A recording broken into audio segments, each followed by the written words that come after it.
Okay, next one. This is from Matt. Do you believe Christians should watch television for the purpose of entertainment, taking into consideration 1 John 2:15? Let me read 1 John 2:15 if you're not familiar with it.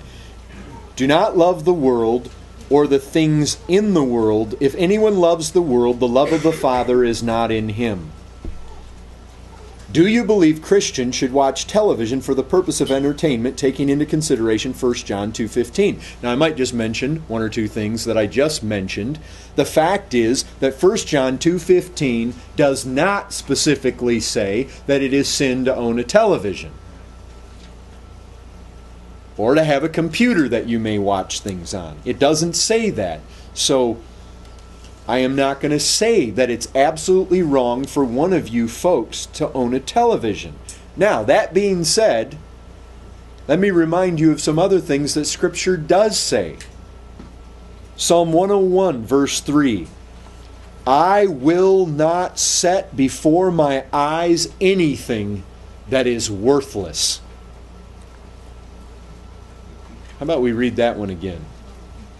I will not set before my eyes anything that is worthless. If you are in the habit of wasting your time in front of a television with that which is worthless, if it has no eternal... Worthless means it has no value. If it has no value for your soul, it has no value for your life, it has no value for eternity, what in the world are you doing sitting there wasting your time that you're supposed to redeem? Hey, I understand when you've worked all week, and I understand when a man wants to come home and he's wiped out and he throws himself on the sofa and he wants to fire up the Martin Luther movie and just fall asleep. And I understand it.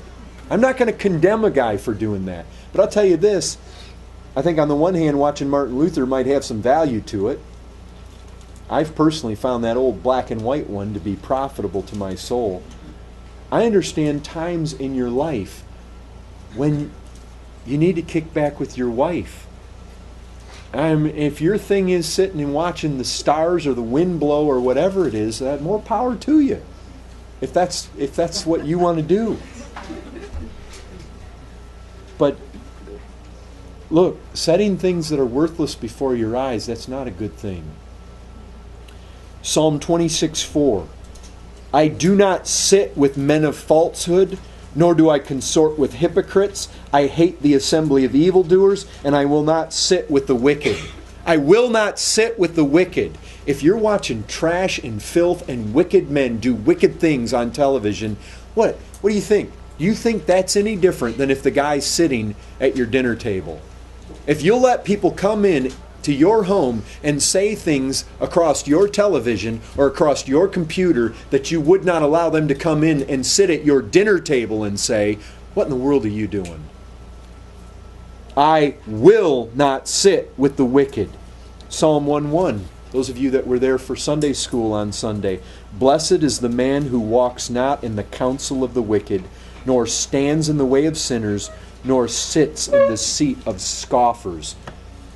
And there is so much garbage, and there is so much worldly perspective. There is so much counsel of the wicked. There is so much of the way of sinners and the seat of scoffers coming across televisions. And if you'll sit there and absorb that, you are doing what the blessed righteous man of Psalm 1 does not do. Psalm 119:37. Turn my eyes from looking at worthless things. Now you can't hardly pray that if you'll turn right around and willingly set that which is worthless before your eyes. Proverbs 14:7. Leave the presence of a fool, for there you do not meet words of knowledge. If you've got idiots and fools saying foolish things, doing foolish things, the fool says in his heart, there is no God, living godless lives on television, says leave that presence. It doesn't say sit there and suck it up. It says leave it. You've got the power of the clicker, folks.